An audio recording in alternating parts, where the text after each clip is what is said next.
Agradecidos a Dios por permitirnos continuar con nuestro estudio bíblico de la epístola de Pablo a los Romanos. Hoy estaremos revisando la segunda parte del capítulo 4, referente a lo de Abraham y David demuestran justicia aparte de las obras.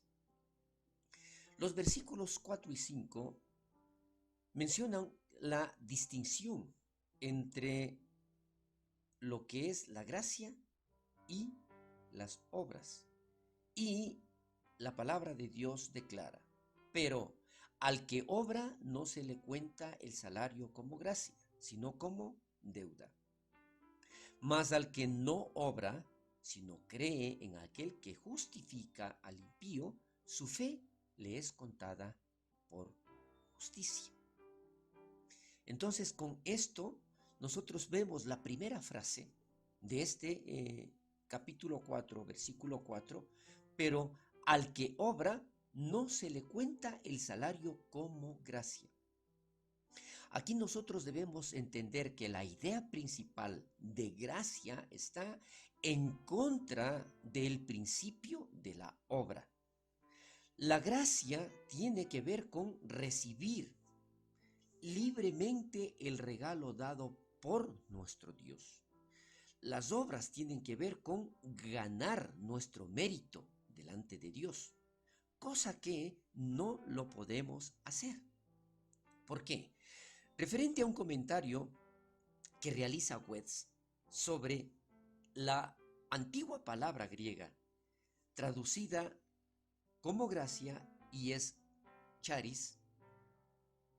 Aquí podemos ver exactamente lo que significa. Este dice tiene el significado en los autores clásicos de un favor hecho por la generosidad espontánea del corazón sin ninguna expectación de algo o a cambio de algo. Por supuesto, este favor era hecho siempre hacia un amigo. Vamos a darnos cuenta aquí, por favor, de este comentario que es muy importante. Este favor era hecho siempre hacia un amigo, nunca hacia un enemigo. Pero cuando esta palabra charis, que significa gracia, llega al Nuevo Testamento, hace un brinco infinito hacia adelante, ya que el favor de Dios hecho en el Calvario a través del sacrificio de nuestro Señor Jesucristo fue para aquellos que le odiaban. Es importante darnos cuenta entonces aquí que el significado de esta palabra charis coge un sentido muy especial. Y si nosotros vamos a seguir viendo referente a lo que está escrito, dice también, no se le cuenta el salario como gracia, sino como deuda. ¿Por qué? El momento en que alguien trabaja por una paga, ¿no es cierto? Esto es una obligación, es algo que tiene que darse. Por eso decía en la palabra se convierte en una deuda. Entonces, un sistema de obras busca poner a Dios en deuda. Vamos a analizarlo muy bien esto para no confundirnos.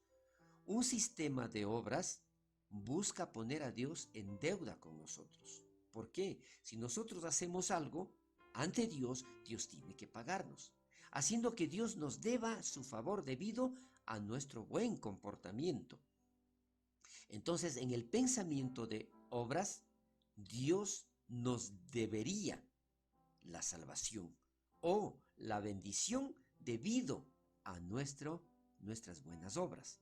¿Sí? Entonces, esto sería lo errado, lo que no es lo correcto aquí. Entonces, ¿qué sucede? Para aclarar un poco más de esto, hay un comentario de Murray en donde dice, Dios no está alabando la pereza aquí. Esto también que quede muy claro. O sea, no significa que nosotros tenemos que cruzarnos de brazos, no hacer absolutamente nada y todo recibiremos por gracia. No, de eso no se trata. La antítesis no es simplemente entre el que trabaja y el que no trabaja, pero entre el que trabaja y la persona que no trabaja, pero cree.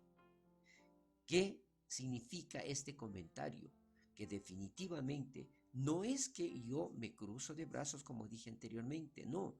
Lo importante es que yo primero crea en Dios y ahora sí los ponga por obra, lo que Dios ha puesto en mi corazón. Mas al que no obra, sino cree en aquel que justifica al impío, su fe le es contada por justicia. Aquí, la justicia nunca puede ser contada a quien se acerca a Dios en el principio de las obras. En vez, es dado a aquel que cree en aquel que justifica al impío.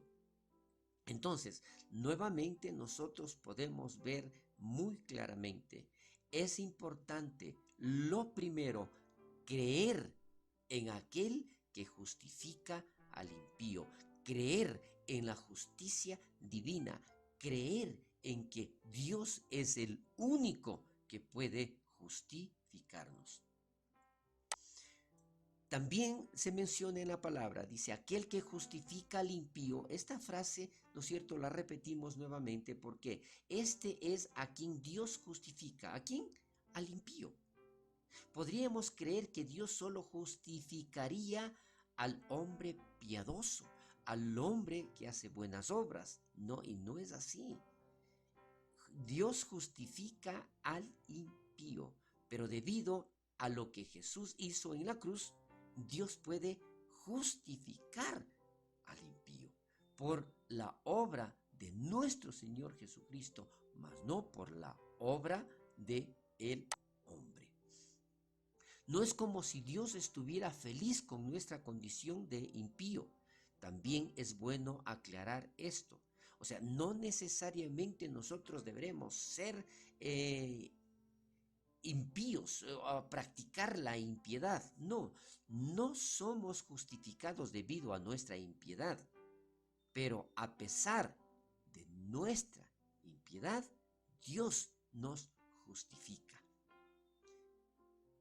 Más adelante vemos otro comentario referente a Morris citando a Denney.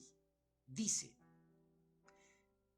la frase paradójica, aquel que justifica al impío, no sugiere que la justificación es una ficción, ya sea esta legal o de algún otro tipo, sino que esto constituye un milagro. Y es precisamente como nosotros tenemos que verlo.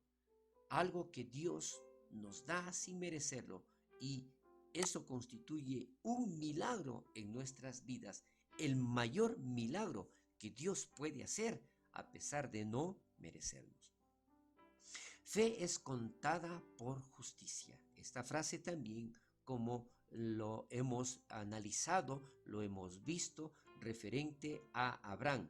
Así como Abraham, así nuestra fe es contada también por justicia.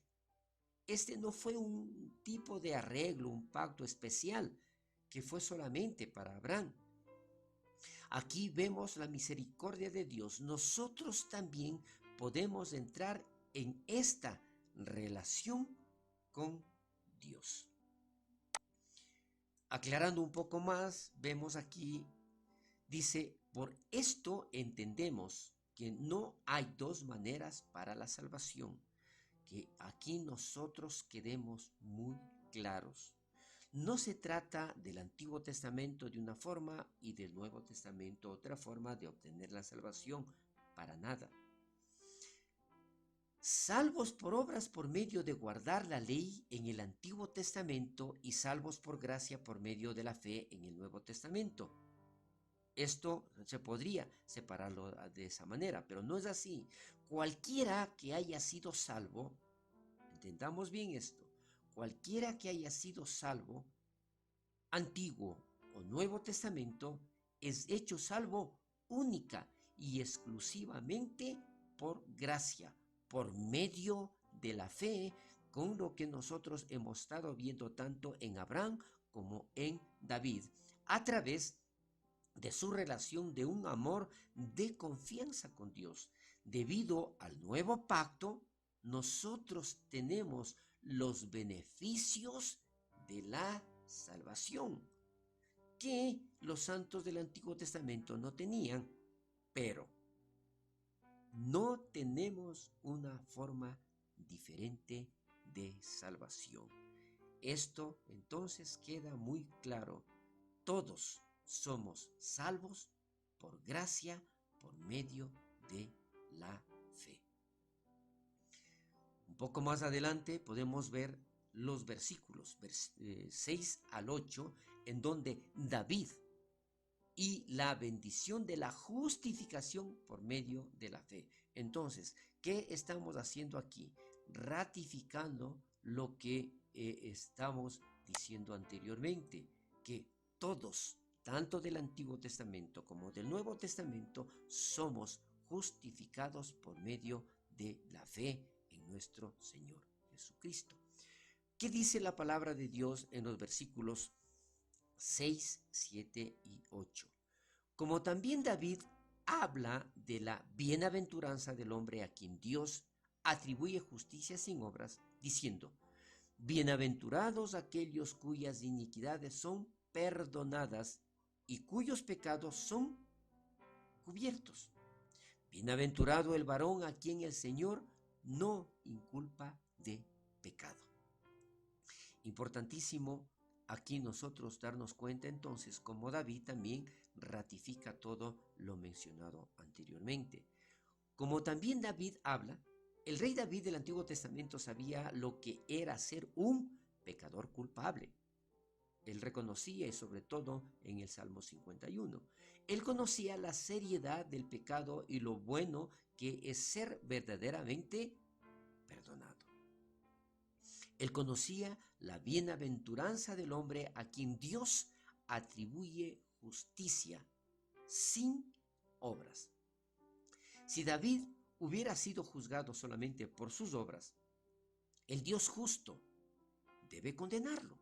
Sin embargo, él conocía por experiencia que son bienaventurados aquellos cuyas iniquidades son perdonadas.